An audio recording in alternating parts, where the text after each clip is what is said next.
everyone, here we are back again to talk some more about children and young people's rights. I'm Tracy Davis, Child Health Commissioner. I'm Nicola Kenyon, I'm the Strategic Development Officer with Children's Services Planning. I'm Nikki Forsyth, I'm Lead Nurse for Children and Families in Aberdeenshire. And we like to bring in different voices and colleagues with different expertise into each of the podcasts. And today we're really excited to be joined by Jack Duffin. Jack, welcome. Would you like to introduce yourself to everyone, please? Yeah, thanks for having me. I'm Jack Duffin. I am the Child Protection Committee Lead Officer for Aberdeenshire.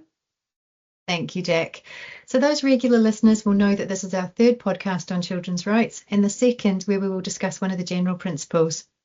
The general principles describe the 4 articles that underpin how the Convention should be interpreted and put into practice. They are Article 2, which is non-discrimination, which we spoke about the last time. Article 3, the best interest of the child or young person, which we're talking about today. Article 6, survival and development. And Article 12, which is voice and views. So, Article 3, the best interest of the child or young person. As Scotland continues to strengthen rights-based practice, what might this mean for public services? The United Nations Convention on the Rights of the Child, or otherwise known as the UNCRC Act, means children and young people's rights have a strong legal foundation and public bodies could be held accountable if they fail to prioritise children and young people's rights. However, to support this, a shift to more child-led decision-making that considers the evolving capacity of children and young people may appropriately influence the options available to them and enable them to participate more in decisions as they mature and eventually move into adulthood.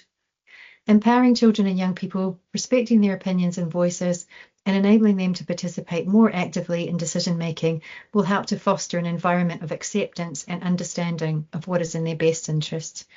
Nikki, how would you summarise Article 3? Well, Tracy, Article 3 of the UNCRC says that the best interests of the child shall be a primary consideration in all actions concerning children. Simply put, adults must do what is best for the child or young person. This principle can be really helpful when at times we might be faced with a situation that leaves us worried about breaching another right.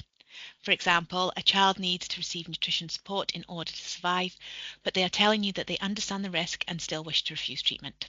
We might worry that we're not upholding their right to have a voice and a view. We are.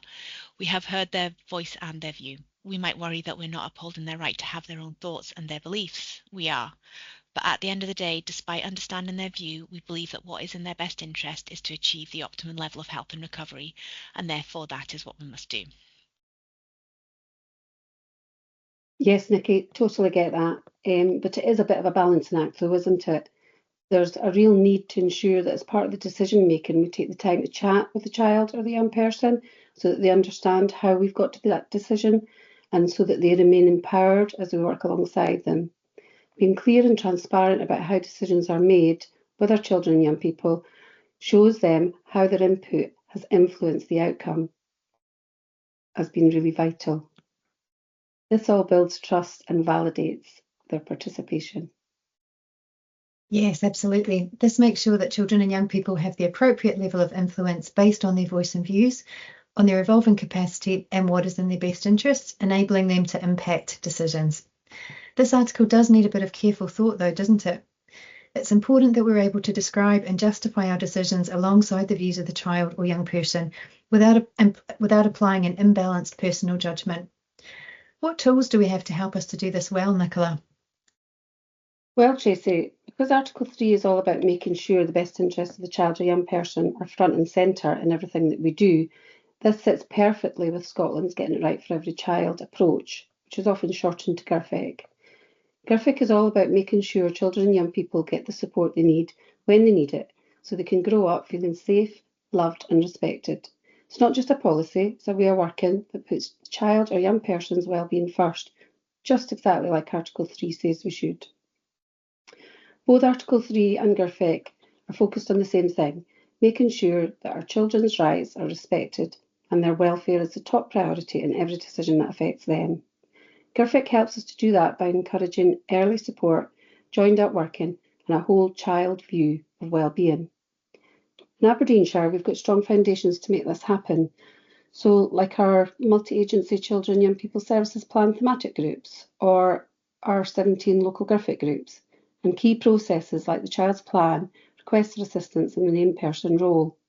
They all help to keep the child's best interest at the heart of what we do. But it's not just about systems, it's about tools and conversations, using things like the National Practice Model and the My World Triangle, and most importantly, listening to children and young people and involving them in decisions. We turn the idea of best interest into real everyday action, so that every plan, every bit of support, and every decision is focused on what's best for the child or the young person. And that's exactly what Article 3 is all about. I agree that GIRFEC and UNCRC Article 3 have shared goals. In Scotland, child protection and GIRFEC go hand in hand, ensuring that children and young people's voices are heard and that their needs are central to planning and intervention. But within child protection, we're often working with children at risk of significant harm, which brings complex ethical challenges. Let's consider how this plays out in practice. When a concern is raised, for example, a child witnessing domestic abuse, agencies including police, health, social work and education come together to assess risk. This is called an interagency referral discussion, or an IRD. The child's best interest guides every decision, from whether to investigate and to how to support the family. If a child discloses harm, whether physical, emotional or psychological, professionals consider not just the facts, but how to protect the child from further trauma during the process. This is where safety planning becomes critical. These decisions can create ethical dilemmas. So, for example, a child or a young person may not agree to a safety plan. They may want to stay at home, maintain contact with a parent, or avoid professional involvement. The right to family life, Article 8 of the European Convention of Human Rights, may conflict with the child's best interests in Article 3 of the UNCRC. Key to resolving these dilemmas is working with children and families, not against them.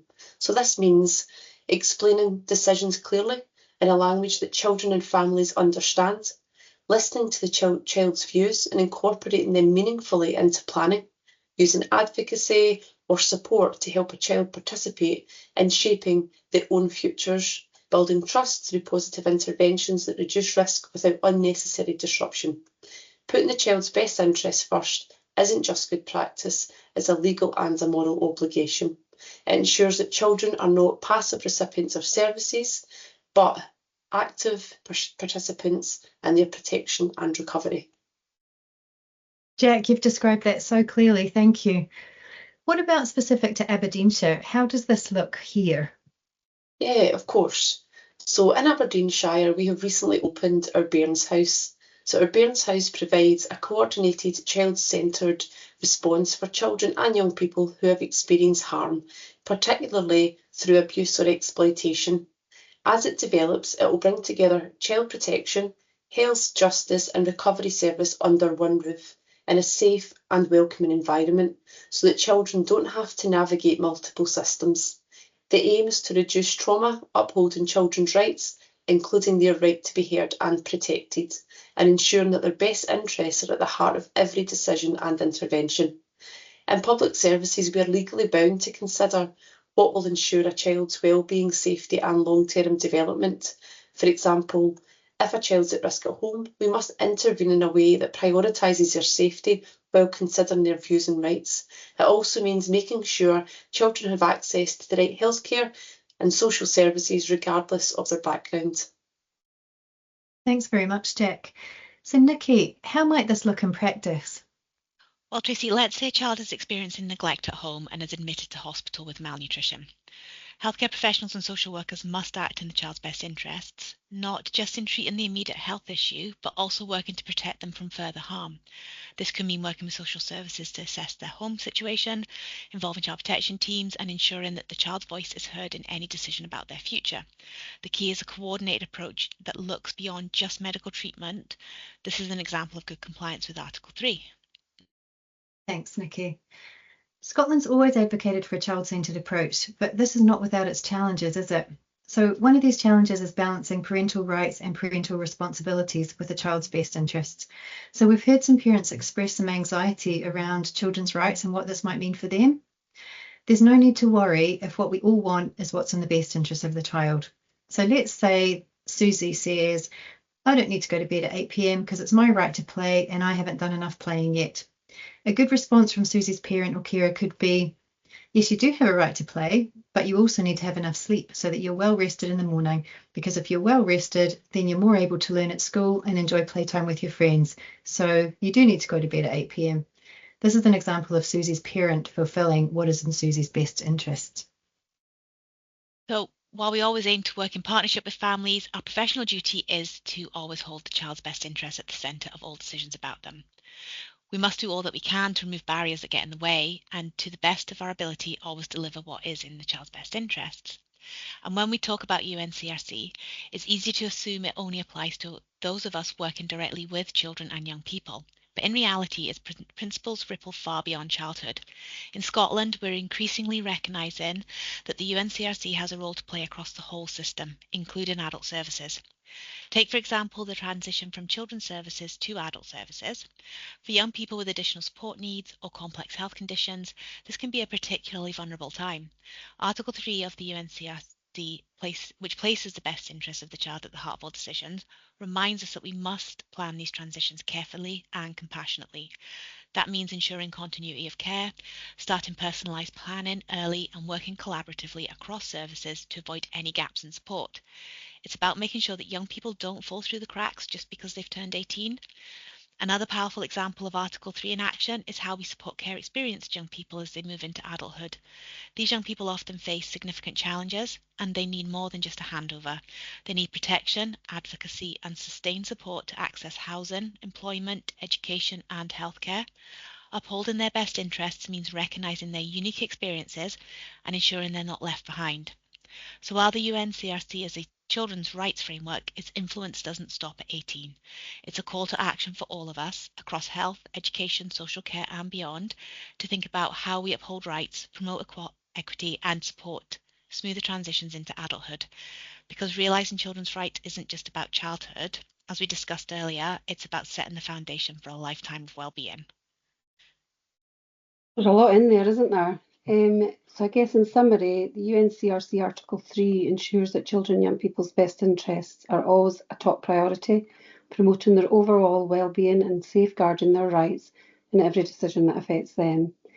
By emphasising the best rights of the child or young person, UNCRC Article 3 promotes a supportive and protective environment, ensuring that all actions taken by adults, organisations and services are designed to promote the best growth and well-being of our children and young people.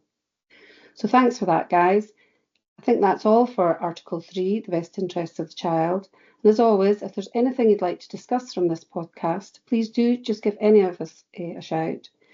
And check back in soon for our next podcast, which will be about the next general principle, Article 6, which is about the right of children and young people to live, grow and develop.